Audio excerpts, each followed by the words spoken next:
Today we will do painting with you. I'm in the home style. White. First, let's choose something on background.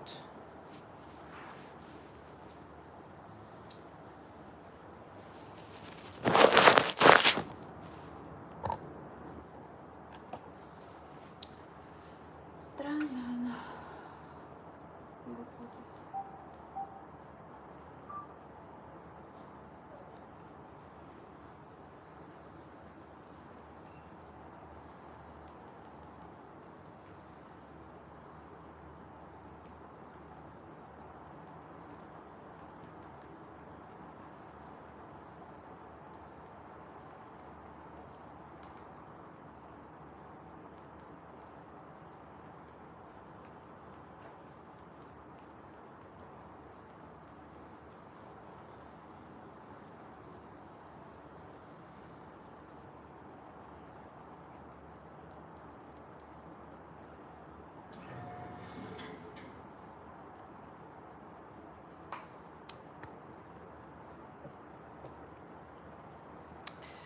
Zero people.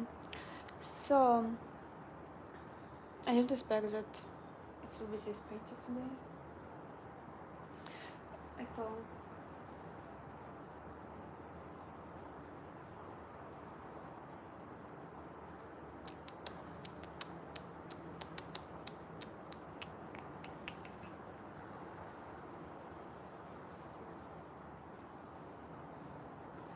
Okay, Steve Jobs, Illusionist, Unreal India, History of Steve Jobs, Bob Forrester, How to Visualize and Grow Rich Reading. Okay, let's do this. This is Matthew Catalan, CEO of Increase Media, and I have a really special guest today. Someone that's a best-selling international author, holds events for personal development and reaching your full potential internationally, all over the globe. And it's something that I really admire myself, and has been featured in the film The Secret, which most of people probably know. It's one of the most well-known movies in the self-help space. And he's going to be featured in a docudrama that's going to be made after the book, which we have right here, a copy of the original book of Think and Grow Rich, after the book of Think and Grow Rich. So that's going to be extraordinary. Bob Proctor, thank you so much for having the time. My pleasure. So one of the things I was wondering about, and I think this is something that maybe some people know, most people know your story and how you started out, but where did this all came from? You started from making $40,000 a year, being 25? Not 40, $4,000 a year. Yeah. So that's a lot less. What happened? So you were doing that, right? You were doing your thing. What shifted in your mind? What changed? A lot of things. I think I was just waking up in the morning and going through the day and going to bed at night. But I think that's what most people do. And I hadn't gone to school. I only had 2 months high school. I never had a good job. But I couldn't hold a job. I wasn't a good employee. I would just do enough so I wouldn't get fired. But I got fired a lot. And I met a man, and Ray Stanford in Toronto. And I'm from Toronto. And he got talking to me, he said, why don't you change the way you're living? And you know, it never entered my mind that I could, or that I should. I didn't give any thought to it. And then looking back, I don't think most people do. You know, people that are watching your material, that are familiar with me and my seminars, they're thinking of what they're going to do with their life. But they're in the minority. 90-some% of the population are lost, and I was. I had never done anything of any consequence. I was earning $4,000 a year. I owed $6,000. So I mean, if I had taken all the money I earned for 18 months and paid debt, I would have just broken even. I was not happy. And he said, why don't you change your results? Well, like I said, it never entered my mind that it could. And then he asked me, do you read anything? And I said, no, I can't read. Now, I could read. I didn't. I think I read about as well as most people. The average person reads at about a grade 7 level. And that's because I learned to read by the time you're in grade 7, and then you never improve upon it. And he gave me this book. And this is the book that's in Think, that Sean used in Think. And the book has fallen apart. I mean, I've been reading this every day for over 55 years. It was 55 years a couple weeks ago. And everything in my life started to change. Like he said in here, you've got to decide what you want. Well, that never entered my mind. I would wake up and I just wanted to get the debts off my back. I wanted to get through the day. To think that you could sit down and take a pen and write out what you want and get it, that was the furthest thing from my mind. I mean, I just didn't. That never entered my mind. But that's what he got me to do. And he talked to me for a while. Well, it ended up, I said I wanted $25,000. I mean, that would be like, maybe you say right now you want $1 billion. I mean, it was so far out of my reach that I didn't even know anyone with $25,000. And I didn't believe it. But he said, if you do exactly what I tell you, you can have anything you want. Well, I not only didn't believe it, there was no way I could believe it. But the way he spoke to me, he had such conviction. I knew he believed it. At least I believed he believed it. And then he said to me, why don't you do what I'm telling you? He said, your way's not working, mine is. He was happy, healthy, wealthy. And I couldn't even figure out why he was talking to me. And something inside me said, why don't you do what he says? So I thought, I'll try it. Just give it a try, you've got nothing to lose. And so I said, okay. And that's really where it all started. And he gave me this book. And he said, read this every day. He got me to commit that I'd read it every day. Well, that's a thick book, you know, for a guy that doesn't read. I've never read a book in my life. I was 26. And You just trusted him. I started reading. And he said, do exactly what I'm telling you, do what the book tells you. Well, my whole life changed. Just like that. How long did it take? Not long. What happened was, I carry a gold card. I always have. And I keep it in a plastic sleeve. And when I touch that, see, when you write your goal, you create a picture in your mind. It's like painting a picture in words. And that picture is impregnated into cells of your brain. Well, when you touch something, your sensory factor touch is affected. It sends a light message through your central nervous system and activates those cells in your brain. So the picture of your goal flashes on the screen of your mind. Well, I didn't know any of this at the time, but you had me write it on a card. So I wrote the goal that I wanted on a card, and I put it in my pocket. And what happened was, I kept reading it. I started to treat it as a joke. But I started to think of earning money. Now you'd think, well, weren't you thinking that before? No, I wasn't. I would get paid whatever they give me, and I was always in debt. So I was thinking debt. Now I'll tell you one thing I've learned. If your goal is to get out of debt, you'll probably stay in debt forever, because that's what you're thinking about. And I quit thinking of debt and started to think of earning money. And I heard a guy say, there's good money cleaning floors. So I'm not proud of cleaning floors. And I remember I had to borrow $980, and that was not an easy thing for me to do. I mean, I wouldn't have lent me money. Nobody wanted to lend me money. But I needed that much to buy a used floor machine and some buckets and mops. And he said something, he says, don't clean floors for somebody else, do them for yourself.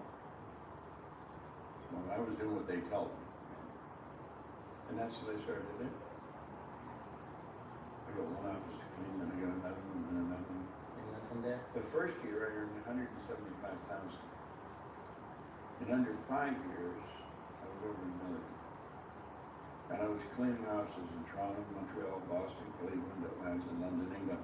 I would just go and open offices and hire people to clean floors. all started from a joke, presumed joke. It was. It's like, I think it's fascinating that even though you don't believe something in that moment, even if you tell yourself a lie so many times, you will start believing it. Well, there's no question about that. That's- You tell yourself a lie often enough, you're going to start to believe it. And way around 1900, William James said, believe, and your belief will create the fact. It's got to be believed. You've got to believe it. And if there's no belief, it ain't going to happen. See, when you believe it, you're encased in the idea. You fuse with the idea. And that makes all kinds of things happen.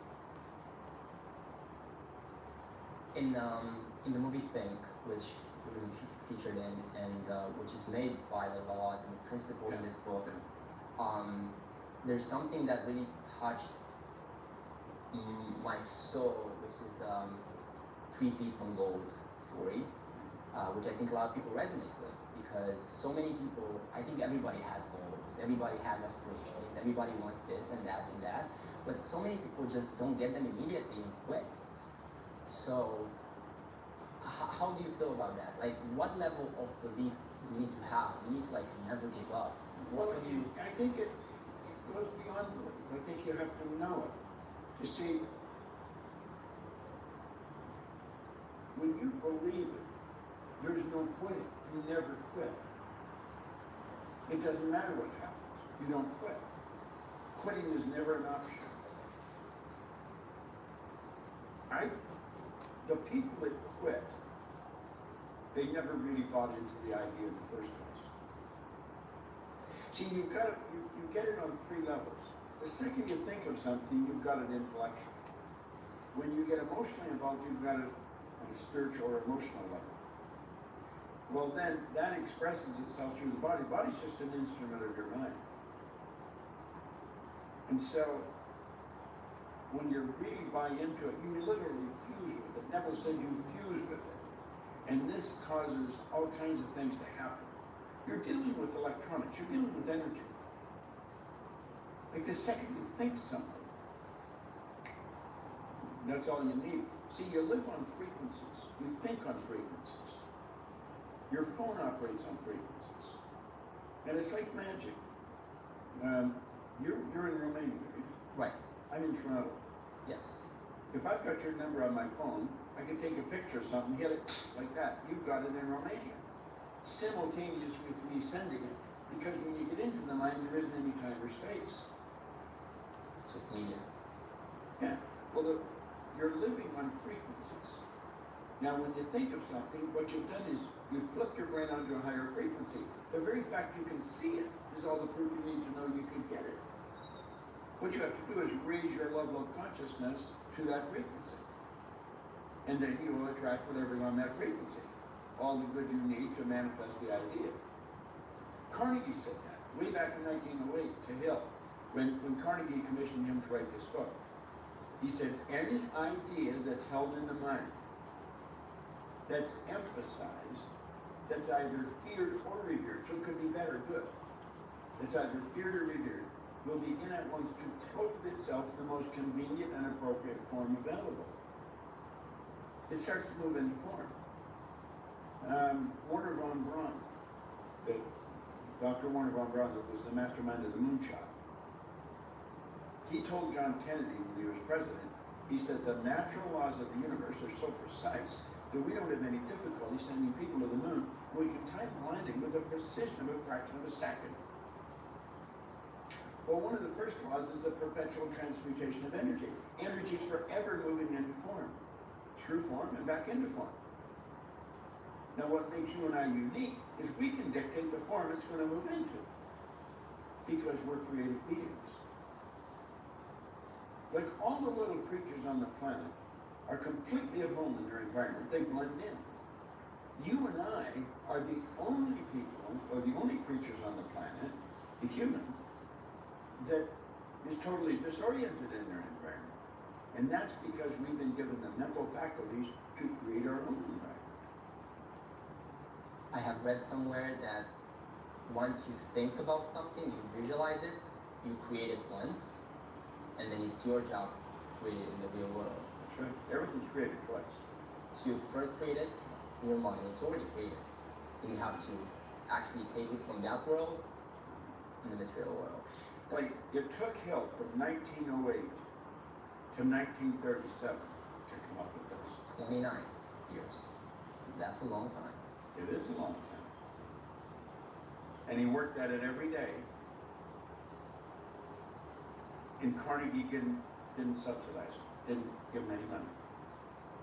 But what he gave him connections. The most powerful people on the planet at that Yeah. time. Zero. So Lovely. you obviously did all this. You mastered the power of this, and at least you know you have a level of success that most people would wish for. Most people, I think most people, if they would envision the success that you have at the moment, and that most successful people have, they would say, if I would have that, I would not work again. What makes you get up every morning, going in your age, right? It's not the same as being 25, it's not the same as being 30. What makes you, what's that purpose, that motivation inside of you that makes you wake up in the morning and work again and just inspire people and create this massive change that's happening, which is... Well, the people that all quit work and retire, they don't even understand who they are. We're not made for work. Work's made for us. Right. What we've got to do is find out what we love. And then you have to do it because you love it. And so age, time, space, nothing to do with it. Your mind is full of the idea. So you get up, you wake up, you get up. You've got to get going because you've got places to go and things to do, people to see. Because you're in love with an idea.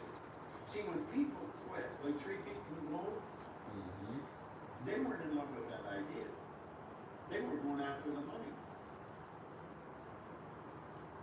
It wasn't the idea that motivated them, it was the money that motivated them. And that's why they quit. See, when you're going after what you want, that's one of the big problems with people when they set goals. They set a goal to do what they think they can do. Well, there's no inspiration in that. It's got to be what you want to do. See, wants come from the essence of who we are. We're spiritual beings. And we are a soul. We don't have a soul, we are a soul. And the soul is forever seeking its awareness of its oneness with that which is, which I call God. Well, spirit's always for expansion and forward expression. It's never for disintegration. So there's a basic law of universe. You're not willing to die. It's create or disintegrate. Nothing stays where it is. We live in an ocean of motion. So it's the spirit within. Our spiritual DNA is perfect. There's perfection within every one of us. Well, it's that perfection seeking expression through us. It causes us to run. If you run, you want to run faster. If you jump, you want to jump higher. If you're selling, you want to sell more. Doesn't matter what you're doing, you want to do it better. When people understand where wants come from, that's when their life starts to change, I think. When we're kids, we go to mom or dad and we say, Mom, Dad, I want. And we tell them something, and then they're busy doing something. They say, well, how are you going to do that? Of course, the kid hasn't got any idea. And because he can't say how he knows, well, so he gives it out. And that's why when people grow up, when they want something that they don't know how to do it, they let it go. They've been doing it since they were little kids. They were directed to let it go. There's no money. We don't know how to do it. We don't know the right people. So we let it go.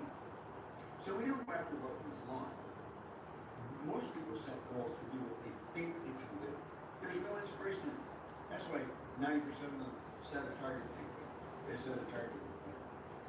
When you're going after your heart's desire,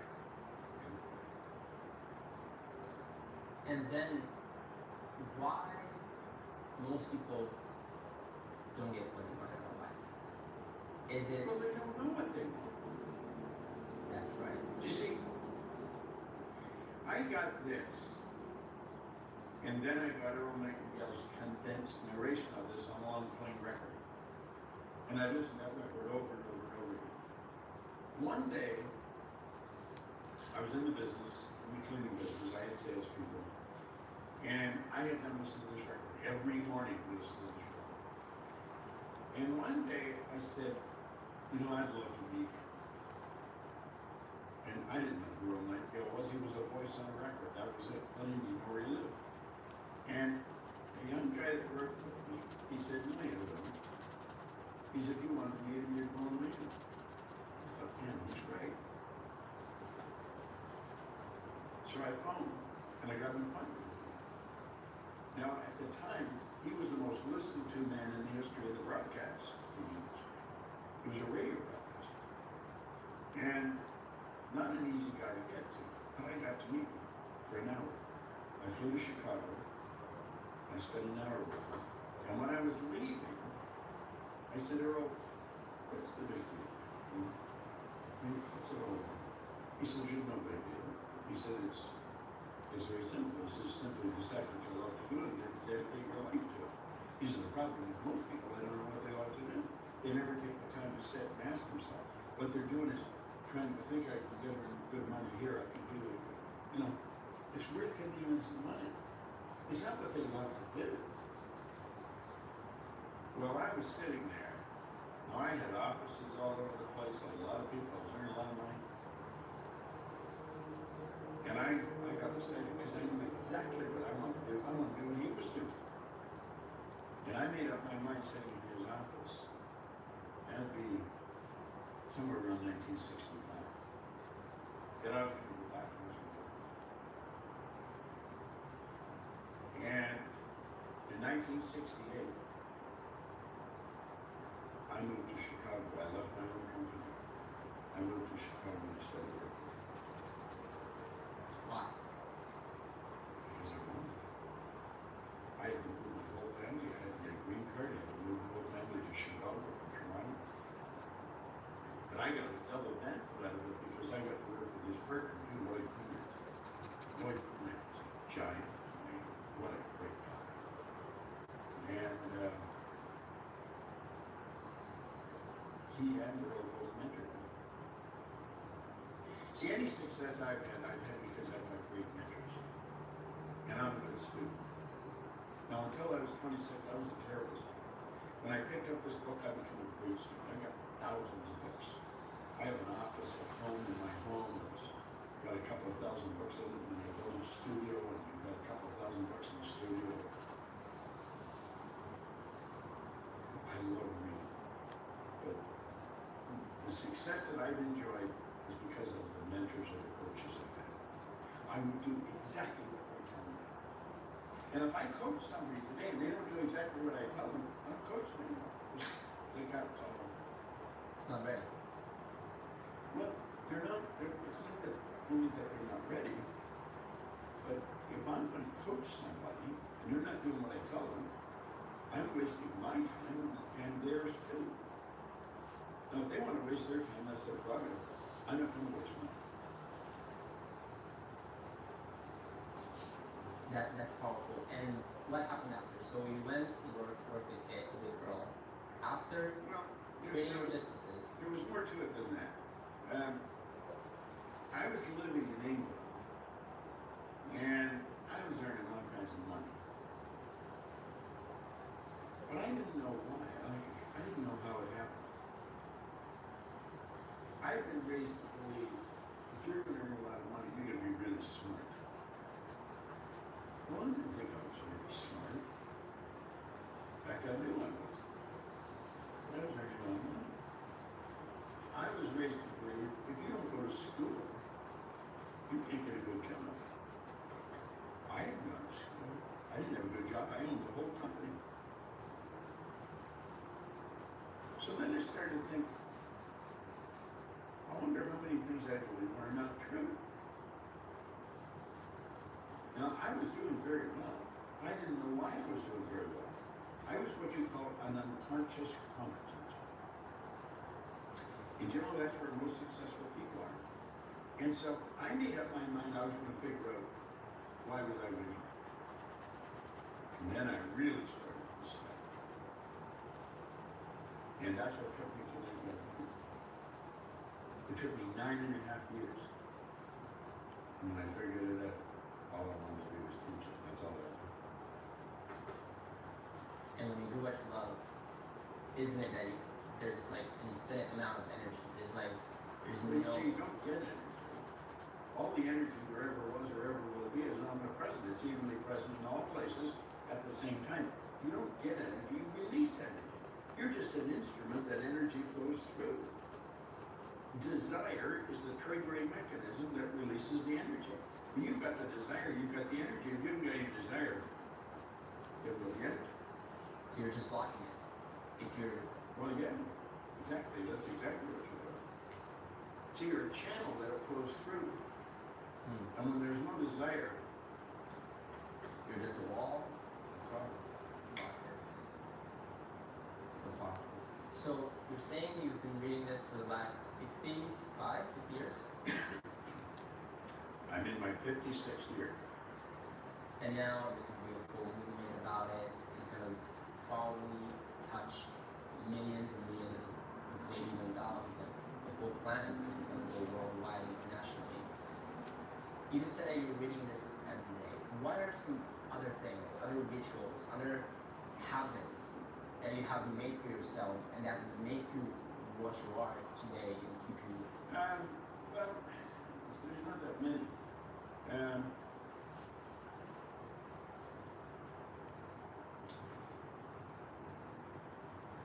If I want to do something, I find somebody that's already done it.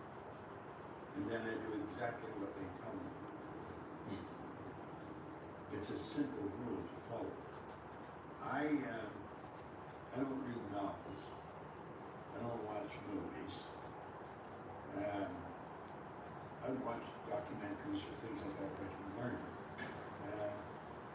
I'm only interested in studying something that can cause me to become more than what I'm capable of being.